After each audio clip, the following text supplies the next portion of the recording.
الحمد لله نحمده ونستعينه ونستغفره ونعوذ بالله من شرور أنفسنا ومن سيئات أعمالنا من يهده الله فلا مضل له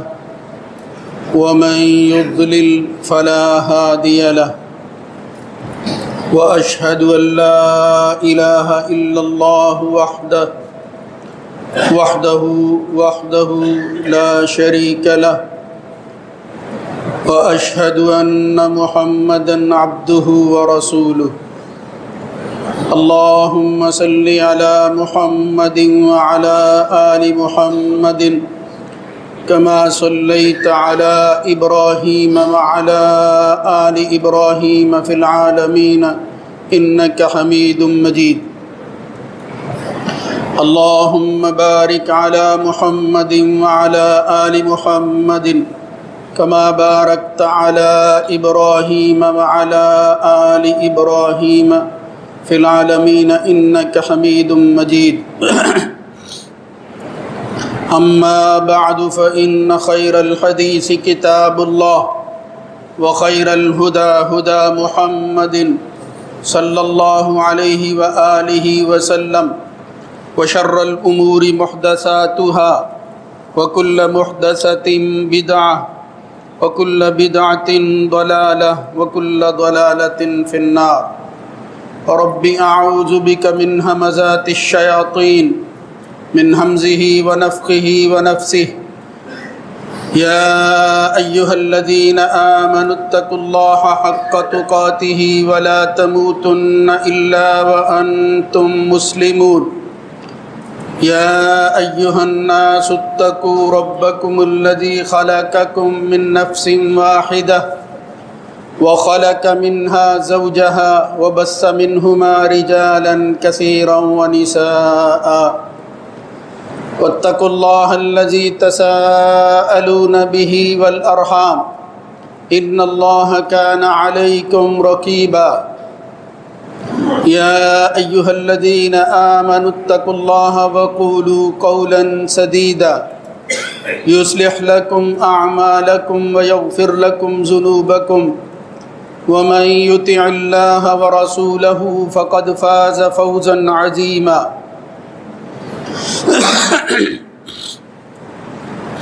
رب اشرح لي صدري ويسر لي أمري واحلل عقدة من لساني يفقهوا قولي قالوا إن يسرق فقد سرق أخ له من قبل فأسرها يوسف في نفسه ولم يبدها لهم قال أنتم شر مكانا والله أعلم بما تصفون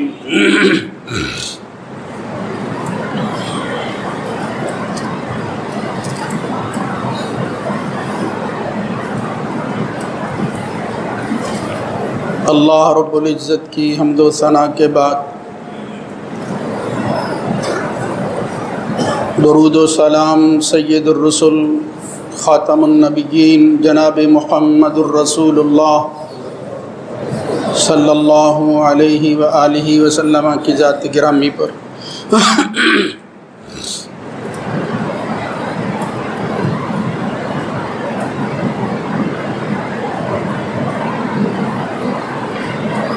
اللہ تعالیٰ نے انسان کی آزمائش مختلف طریقوں سے رکھی ہے. کبھی دے کر وہ آزماتا ہے اور کبھی لے کر دیکھتا ہے کہ بندے کا رویہ کیا ہوتا ہے. کبھی چیزوں کو بڑھا کر اور کبھی کم کر کے اس کا امتحان لیا جاتا ہے کہ وہ لینے اور دینے کے معاملے میں اپنی ذات کو مالک سمجھتا ہے یا اللہ کو اپنا رب خیال کرتا ہے.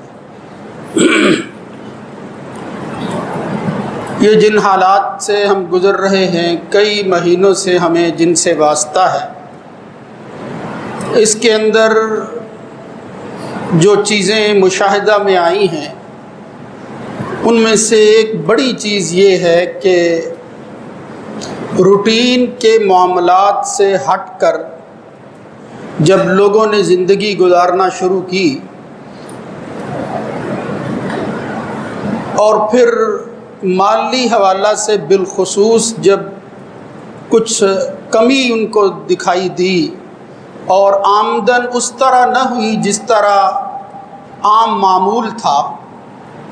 تو اس وقت انسانوں کے رویوں میں بڑی تبدیلی دیکھنے میں آئی۔ اکثر لوگ جو ہے وہ اس کا اظہار بھی کرتے رہتے ہیں، کچھ نیک لوگ جو ہیں وہ اپنی گھریلو زندگی کے حوالہ سے، بچوں کی تربیت کے حوالہ سے بھی بتاتے ہیں کہ ہم نے گھر والوں سے پھر یہ تلقین اور نصیحت کی اور اس کی وجہ سے یہ فلاں فائدہ ہو گیا کہ اللہ کے ساتھ ایک تعلق پہلے سے زیادہ مضبوط ہو گیا۔ تو یہ بھی ایک بہت بڑی نعمت ہے اگر اس کے نتیجہ کے اندر حاصل ہو جائے۔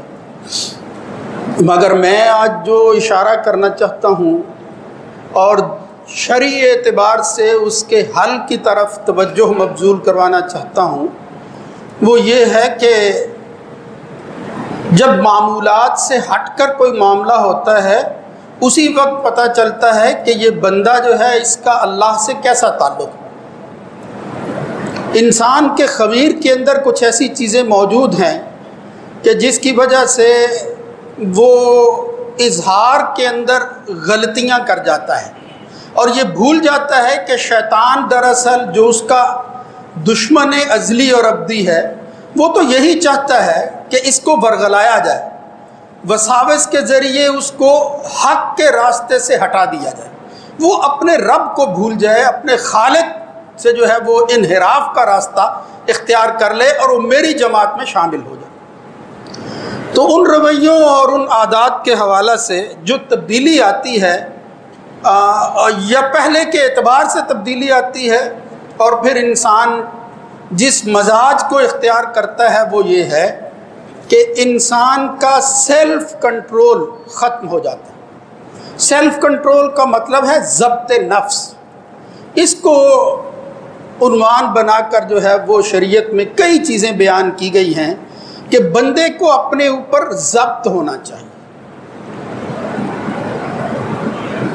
بندے کو کیسے ضبط ہونا چاہیے؟ وہ الہی تعلیمات جو نبیوں اور رسولوں کے ذریعے اس تک پہنچی ہیں اس کو سامنے رکھ کے وہ اپنی تہذیب کرے، کانٹ چھانٹ کرے، دیکھے کہ غلطی کہاں ہے۔ ورنہ جو میں خمیر کی بات کر رہا ہوں تو صحیح مسلم وغیرہ میں روایت آتی ہے، نبی کریم صلی اللہ علیہ وسلم کے صحابی ابو موسیٰ اشعری بیان کرتے ہیں کہ میں نے نبی کریم صلی اللہ علیہ وسلم سے سنا، آپ فرما رہے تھے کہ ان اللہ خلق آدم من قبضۃ قبضها من جمیع الارض۔ اللہ تعالیٰ نے انسان کو، یعنی پہلے انسان کو جو ہمارے جد امجد اور ہمارے باپ ہیں آدم علیہ السلام، جب ان کو تخلیق کیا، جب ان کو اللہ تعالیٰ نے جو ہے وہ اس دنیا کے اندر بھیجنے کے لیے اپنے ہاتھ سے خلق کیا تو فرمایا قبضۃ من جمیع الارض، اللہ نے اپنے ہاتھ میں، اپنی مٹھی میں پوری زمین کے حصوں میں سے سب حصے جو ہیں وہ اپنے ہاتھ میں لے لیے اور پھر وہاں سے آدم کو بنایا۔ فجاء بنو آدم علی قدر الارض، جب اس کے بعد ان کی اولاد کا معاملہ آیا تو بنو آدم جو ہیں وہ اپنی اپنی زمین کے اعتبار سے وہ پیدا ہوتے رہے اور پھر اس زمین جہاں سے ان کی تخلیق ہوئی اس کے اثرات ان پر ہوئے۔ بنو آدم علی قدر الارض، اب اس کی ہی وضاحت کی قدر الارض کی، منہم الاحمر والابیض والاسود، لہٰذا جس زمین سے جس کی مٹی لے کر اللہ تعالیٰ نے اس بنو آدم میں کو پیدا کیا اس کے اثرات میں وہ سرخ ہو گئے، وہ سفید ہو گئے، وہ سیاہ بن گئے۔ تو یہ جو کچھ رنگ کے اعتبار سے چیزیں نظر آتی ہیں یہ اس زمین کی رنگت کی وجہ سے ہے جہاں سے ان کا خمیر اٹھا ہے۔ اور پھر رسول اللہ صلی اللہ علیہ وسلم نے اس مٹی کے اثرات کے حوالہ سے جو اس زمین کے اندر رہنے والے لوگوں کے مزاج اور دوسروں کے مزاج کے اندر فرق ہوتا تھا اس کو بیان کیا. فرمایا جس طرح یہ سرخ، سفید اور سیاہ ہیں، وبین ذالک کچھ ایسے بھی لوگ ہیں جو سرخی اور سفیدی کے درمیان ہیں، سفیدی اور سیاہی کے درمیان ہیں. یعنی اس طرح اللہ تعالیٰ نے ان کو جو ہے وہ رنگت کے اعتبار سے پیدا کیا. اور پھر فرمایا منہم السہل والحزن، ان میں سے کچھ نرم خو ہیں، طبیعت کے اندر مزاج کے اندر ان کے نرمی ہوتی ہے، اور کچھ جو ہے وہ بڑے سخت خو ہوتے ہیں، بڑی شدت ہوتی ہے ان کے، ہر وقت غصے میں ہی رہتے ہیں. اب یہ پہلی رنگت اور پھر طبیعت اور مزاج کے حوالہ سے محمد الرسول اللہ صلی اللہ علیہ وسلم نے جو بات بیان فرمائی، پھر فرمایا اعمال کے حوالہ سے جو اس پر اثرات ہوتے ہیں وہ کیا ہے؟ وَمِنْهُمُ الْخَبِيثُ وَالطَّيِّبُ، ان میں خبیث بھی ہوتے ہیں، طیب بھی ہوتے ہیں، برے بھی ہوتے ہیں، اچھے بھی ہوتے ہیں. تو یہ اللہ رب العزت نے ابتدائی تخلیق ہی کے اندر چیزیں جو ہیں وہ انسان کے اندر بدیت کر دی تھی. اور پھر صحیح مسلم کی ایک اور حدیث جو ہے وہ میں عرض کرتا ہوں کہ جب آدم کو اللہ تعالیٰ نے پیدا کیا، صور اللہ آدم، اللہ تعالیٰ نے آدم کی تخلیق کی اور اس کی تصویر بنائی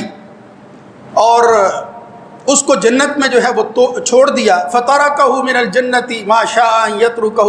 فَجَعَلَ إِبْلِيسُ يُطِيفُ، ابلیس جو ہے وہ جو دشمن ہے اس کا، وہ گھومنے لگا. وَيَنْظُرُ مَا هُوَ، اور غور کرنے لگا کہ یہ کیا ہے،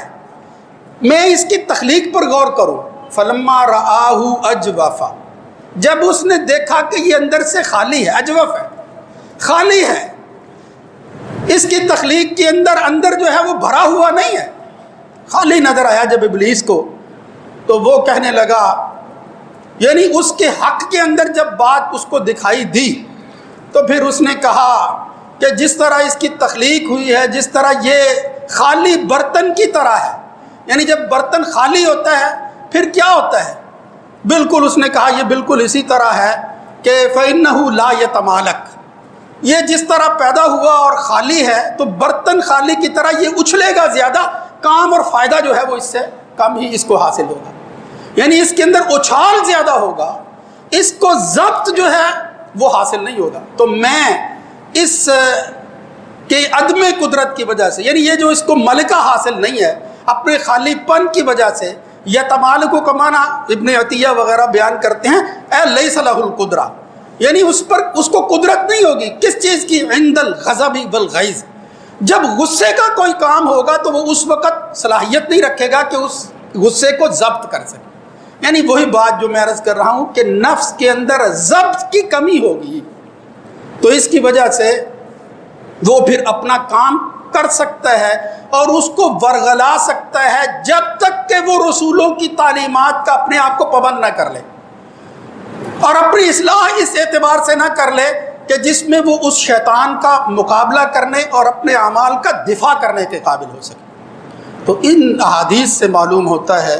کہ اس ضبط نفس کو اپنانا یہ غیر معمولی کام ہے، یہ معمولی بات نہیں ہے. یہ سیلف کنٹرول، اپنے اوپر ضبط رکھنا، جس کی وجہ سے انسان غیظ و غضب سے بچتا ہے. غیظ کا مطلب یہ ہے کہ ایک فکر اور سوچ آتی ہے، دل میں خیال آتا ہے برا، یعنی جوش پیدا ہوتا ہے اس کے دل کے اندر. اور پھر غضب کا مطلب یہ ہے کہ عملاً وہ کر دکھاتا ہے، جو دل میں خیال آتا ہے وہ غیظ ہے. اور پھر جب وہ کام اس کی فکر عمل کا روپ ڈال لیتی ہے تو اس کو کہتے ہیں یہ غضب. تو غیظ و غضب سے بچنے کے لیے محمد الرسول اللہ صلی اللہ علیہ وسلم نے بڑی ہدایات دی ہیں. قرآن مجید کے اندر بھی اللہ رب العزت نے اہل ایمان کا تذکرہ کرتے ہوئے ان کی جو صفات بیان کی اور جن خوبیوں کا تذکرہ کیا تھا وہ یہی تھی، سارعوا وسارعوا الی مغفرۃ من ربکم وجنۃ عرضها السماوات والارض اعدت للمتقین. اللہ تعالیٰ کے بندو، اس کی بندگی کا حق ادا کرتے ہوئے جلدی کرو، آگے بڑھو اور پھر اس جنت کو حاصل کرو جو اللہ نے تقوی والے، اللہ سے ڈرنے والے لوگ جو ہیں ان کے لیے تیار کر رکھی ہے. الذین ینفقون فی السراء والضراء، یعنی جہاں اور مالی اعتبار سے خرچ کرنے کے حوالے سے ان کی صفات ہیں، وہاں ساتھ ہی بیان کیا والکاظمین الغیظ والعافین عن الناس، وہ غصے کو پی جاتے ہیں،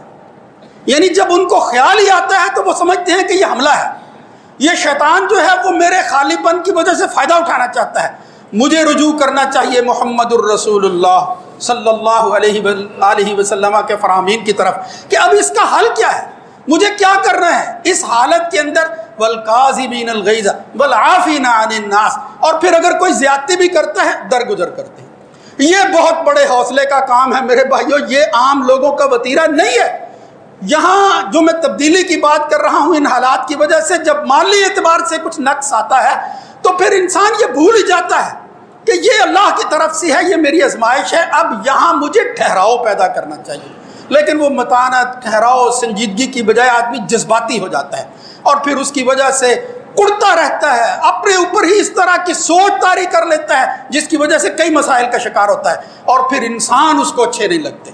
اور انسانوں کی بربادی یہی ہے کہ بندہ بندے کو اچھا نہ سمجھے، مومن مومن کو بھائی نہ سمجھے، وہ اخوت کے اندر جب کمی آتی ہے تو پھر اس کی وجہ سے شیطان جو ہے وہ حملہ آور ہوتا ہے اور غیظ و غضب بھڑکتا رہتا ہے۔ محمد الرسول اللہ صلی اللہ علیہ وسلم کی ایک حدیث، اگرچہ سند کے اعتبار سے وہ اس درجہ کی نہیں ہے، امام راغب اصفہانی نے اس غضب کو بیان کرتے ہوئے اس کو بیان کیا کہ نبی کریم صلی اللہ علیہ وسلم عصر کے بعد خطبہ دینا شروع ہوئے، لمبا خطبہ دیا حضور نے، اور انسان کے مزاج، اس کی تخلیق سے لے کر اس جہان سے جانے تک کے بے شمار احوال بیان کیے، اور پھر ان میں سے غضب کا ذکر کیا، غصے کا ذکر کیا، اور پھر اس کی کچھ تفصیل بیان کی۔ فرمایا کچھ لوگ ہوتے ہیں سریع الغضب سریع الفیء، جن کو جو ہے وہ غضب یعنی غصہ بھی جلدی آتا ہے، جلدی چلا جاتا ہے، احداہما الاخری، وہ ایک دوسرے کا بدل بن جاتے ہیں۔ کچھ لوگ جو ہیں وہ بطیء الغضب بطیء الفیء، کچھ جو ہے ان کو دیر سے غصہ آتا ہے، دیر سے وہ غصہ جاتا ہے۔ فرمایا احداہما الاخری بالاخری، یہ بھی ایک دوسرے کی تلافی کر جاتے ہیں۔ وخیارکم، بہترین آدمی وہ ہے کہ جو اپنی زندگی کے اندر آزمائشوں کو دیکھتا ہے، ان حالات سے اس کا واسطہ پڑتا ہے، تو پھر وہ کیا کرتا ہے، پھر اس کو جو ہے بطیء الغضب و سریع الفیء،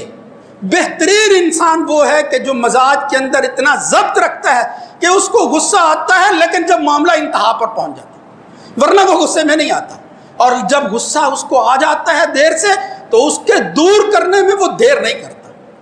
یعنی جب غصہ آتا ہے تو پھر اس کو ٹالنے میں سرعت جلدی کرتا ہے۔ خیارکم، لیکن فرمایا برا ترین، شرارکم، برا ترین آدمی کون ہوتا ہے کہ سریع الفیء و بطیء الغضب، جس کو یہ غصہ جو ہے وہ تو جلدی آتا ہے لیکن اس کا ٹالنا جو ہے وہ بہت دیر سے ہوتا ہے۔ نبی کریم صلی اللہ علیہ وسلم نے فرمایا کہ یہ آدمی جو سریع الغضب ہے، بطیء الفیء ہے، جس کو غصہ جو ہے وہ بہت دور سے جو ہے وہ بہت دیر اور وقت لیتا ہے دور کرنے میں،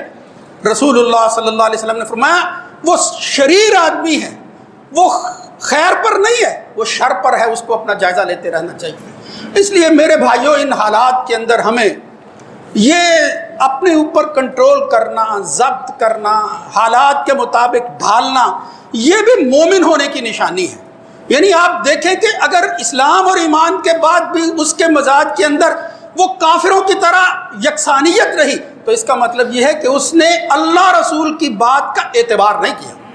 اس کی پرواہ نہیں کی، اس کو اپنے اوپر لاگو نہیں کیا کہ یہاں میری جو ہے وہ اصلاح کی ضرورت ہے۔ محمد الرسول اللہ صلی اللہ علیہ وسلم کی تعلیمات کا مقصد ہی یہ ہے کہ جب آدمی اپنے خمیر اور مزاج کے مطابق کچھ کجی اور ٹیڑھ کے اندر چلا جاتا ہے تو وہ اس کی اصلاح کرے، وہ اس کی تہذیب کرے، اس کو درست کر لے، تاکہ پھر اسی راستے پر آ جائے جو ایمان کا راستہ ہے، اس دنیا کے اندر سکون کا راستہ ہے، آخرت کے اندر جو ہے وہ ہمیشہ ہمیشہ کے لیے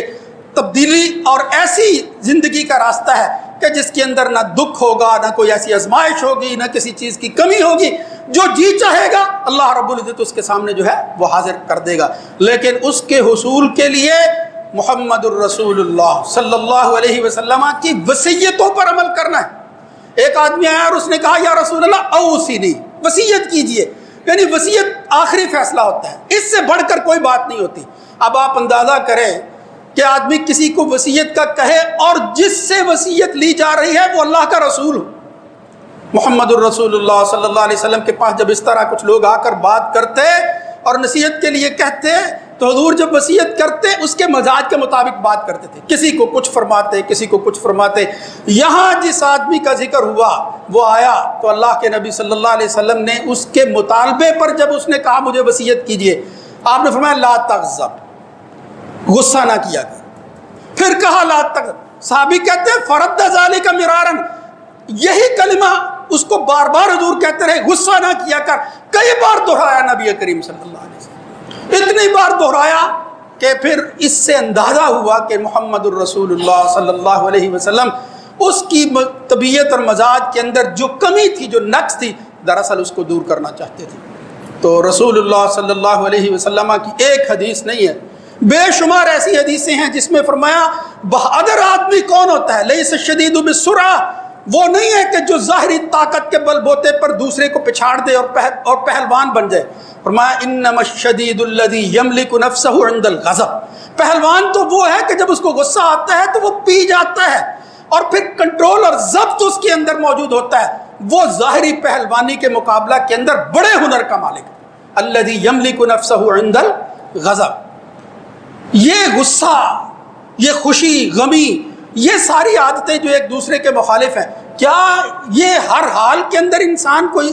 اسی طرح غصے کے بغیر رہنا چاہیے؟ غصہ آنا ہی نہیں چاہیے، جبکہ قرآن مجید میں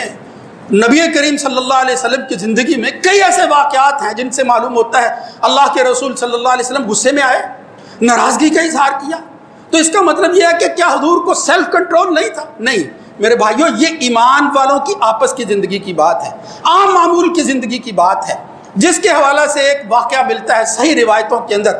جس میں نبی کریم صلی اللہ علیہ وسلم کے تواضع اور ضبط کا اندازہ کیا جا سکتا ہے۔ صحابی کہتے ہیں میں نبی کریم صلی اللہ علیہ وسلم کے ساتھ تھا کہ ایک اعرابی آیا، دیہاتی، اور وہ آ کر فجبزہ فادرکہ اعرابی فجبزہ جبزۃ شدیدۃ، نبی کریم صلی اللہ علیہ وسلم کے جسم پر برد نجرانی، ایک چادر تھی نجرانی، اور فرمایا غلیظ البرد یا غلیظ الحاشیہ، اس حاشیۃ الغلیظ بڑی سخت تھی، یعنی وہ چبھتی تھی، یا یوں سمجھ لیجئے کہ بڑی بھاری تھی۔ تو اس شخص نے آ کر جبزہ جبزۃ شدیدہ، بڑی سختی کے ساتھ حضور کی چادر کو کھینچا، یہاں تک کہ وہ صحابی کہتے ہیں کہ میں نے دیکھا قد اسرت حاشیۃ البرد،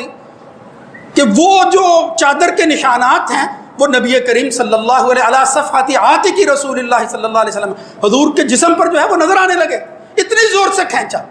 اور پھر وہ کھینچنے کے بعد آخر کار کہتا کیا ہے؟ کہتا ہے مرلی من مال اللہ الذی عندک، اے محمد صلی اللہ علیہ وسلم، وہ خطاب کرنے کا ان کا یہی انداز تھا، جو مال تیرے پاس موجود ہے وہ مجھے دیجئے، حکم دو کہ وہ میرے پاس پہنچے۔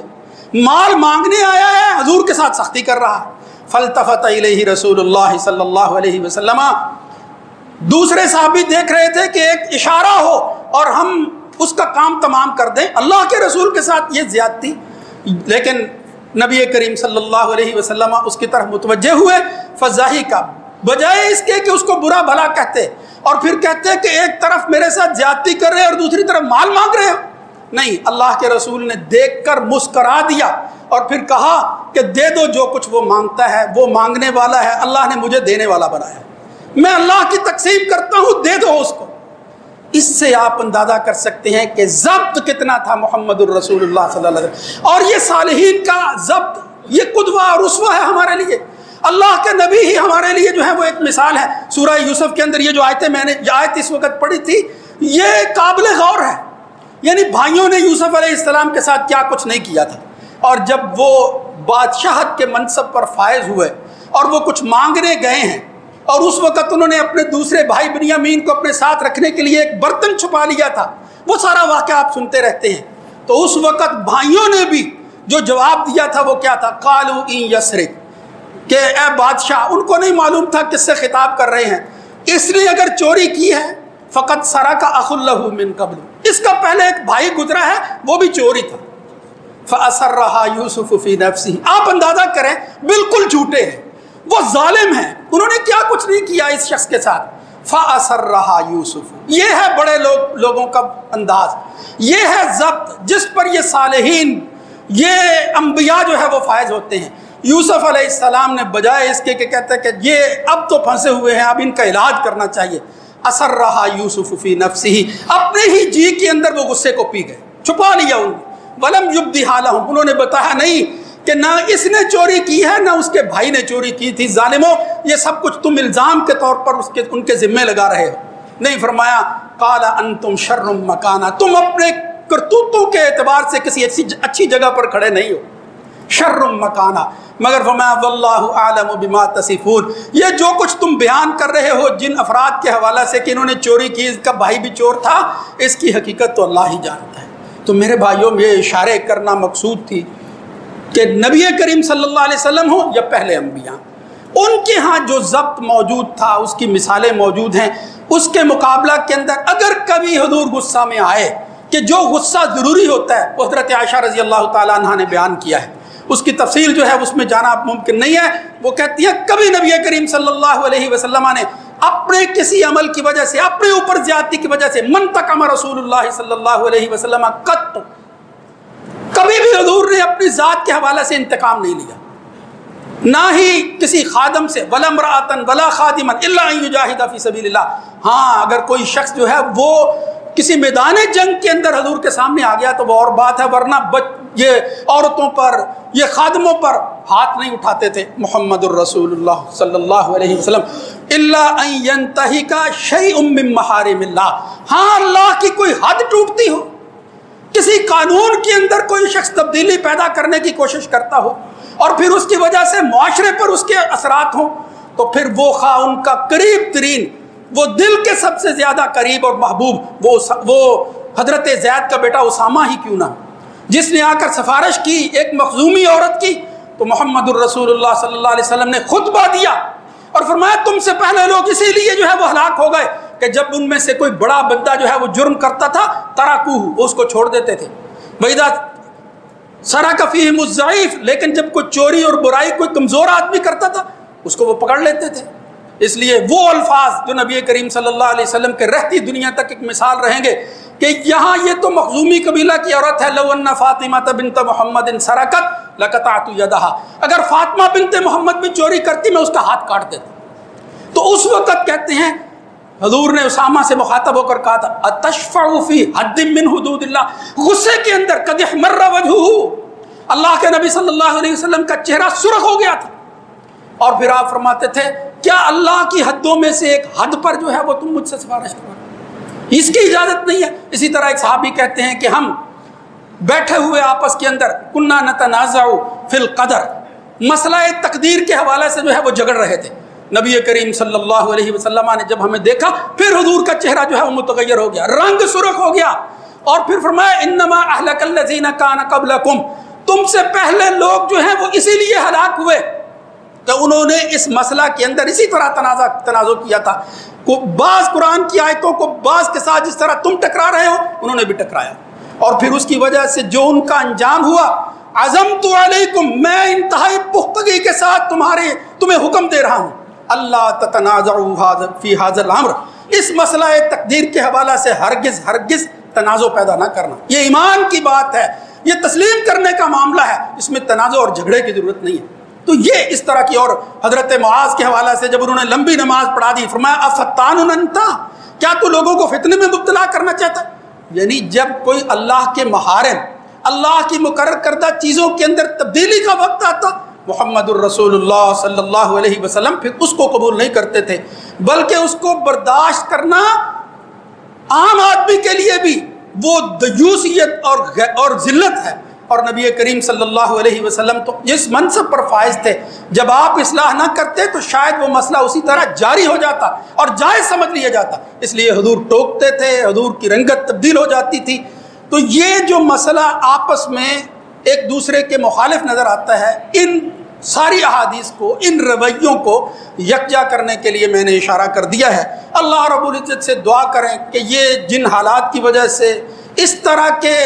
وہ مذموم اوصاف ہمارے اندر آ گئے ہیں، یہ مذموم اوصاف ہیں، ان کی کوئی تعریف نہیں کرتا، اللہ رب العزت ان کے اندر تبدیلی پیدا فرمائے۔ اللہ تعالیٰ وہی محمود اوصاف، وہی تعریف کے قابل عادتیں کہ جن کی وجہ سے ہماری اچھی پہچان بنتی ہے، لوگ جو ہے وہ قدر کرتے ہیں، اور پھر اس کی وجہ سے ہم مسائل سے بچتے ہیں، ہماری زندگی کے اندر جو ہے وہ ٹھہراؤ پیدا ہوتا ہے۔ اللہ رب العزت اس کو بحال فرمائے، آسانیاں پیدا فرمائے، ایسے حالات جن کی وجہ سے ہماری ایسی آزمائش ہوتی ہے کہ ہم ایمان کے منافی عمل کرنے پر مجبور ہو جاتے ہیں، اللہ رب العزت ہماری اصلاح فرمائے۔